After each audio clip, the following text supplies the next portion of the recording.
down to branding. Why is that important? So branding is not necessarily something we think about when we think of healthcare. You're more thinking of your Starbucks, your Coca-Cola, that kind of thing. But it's actually very important because I had a prop here that I've actually moved away. Just a moment. And it's not deliberately scratched, but I chose a scratched one for a reason. How many of you recognize this logo that I'm showing up? And if you do, tell me what it is. Hopefully it's not too scratched that you can't even tell.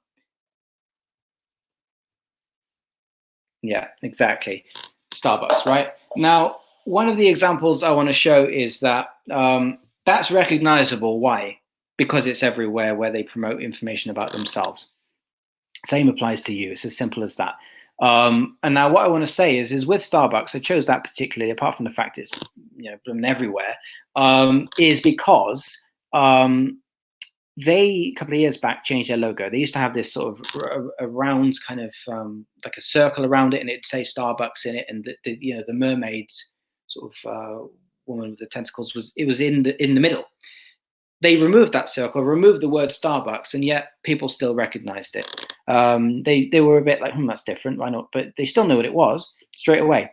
And, when things like, for example, Coca-Cola back in the 80s, when they changed, they had like some sort of Coke version 2 or something similar. I can't quite remember what it was. But when people did that, it was so different and so weird that it was no longer recognized, and they went pretty sharpish back to what they had.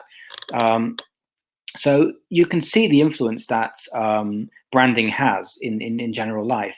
And actually, it's exactly the same for healthcare. I mean, even looking at the NHS logo, it's not particularly inventive as a logo, but it is distinct. It is on everything they produce. It is everywhere. It's put on all the signs. It's put on all the patient leaflets. It's put on your clinic websites if you work in the public sector. It's everywhere. Even the public sector understands that. And so the ultimate goal for you is essentially to make that happen for you. Patient sees a particular logo belonging to you. They understand it's you. Now, it's obviously not realistic to think you're going to be the next Starbucks. You may well be, one or two of you, but in healthcare terms, but chances are not. But that's not to say you can't learn lessons from people and businesses of that size. And what I would say is that branding is all about a message, essentially. It's about having that consistent message, consistent transmission of values. Okay, Swiss Physio, no problem at all. You will all be getting a recorded version. I understand we have run over by about 20 minutes because we've been a bit overactive with the questioning and chatting. But yeah, you'll definitely get a recording, and you can watch it in parts if we end up making some sort of War and Peace out of the whole thing. Yeah, so you'll definitely get that. You all will. So branding in general is about consistency. It's about the same values that you represent everywhere. And it's about continuity as well.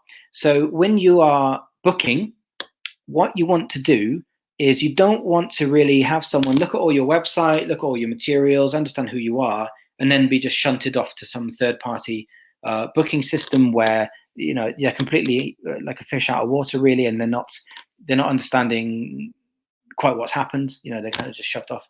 That while people do end up booking anyway sometimes, and enough perhaps sometimes, the problem is really that they have lost that kind of continuity. They've lost the fact that it's you.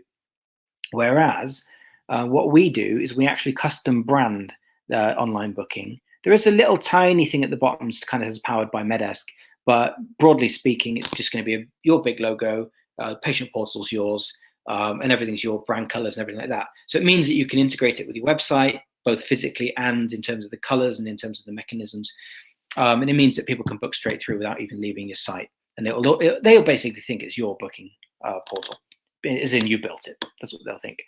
And what this does, along with the fact if your website is good enough, it will give them the assumption of your competence, and it will increase their perception of your values.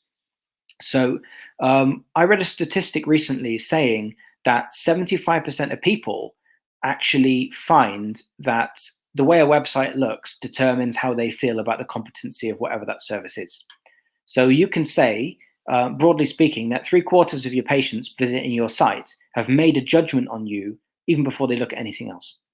So if you've got a really badly designed website, looks like it was made in 1997, and it's all a bit rubbish, the patient will assume that you don't really care about transmitting your image to them. They'll think that you don't really have any problem with not showing how good you are, or they will assume just that you're that bad.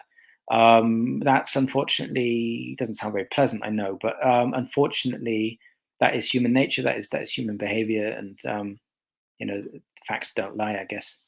You can distort statistics to say what you like, but at the same time, 75% is quite a compelling number, I think. We release new videos every week. Hit that subscribe button to learn how to grow your practice faster.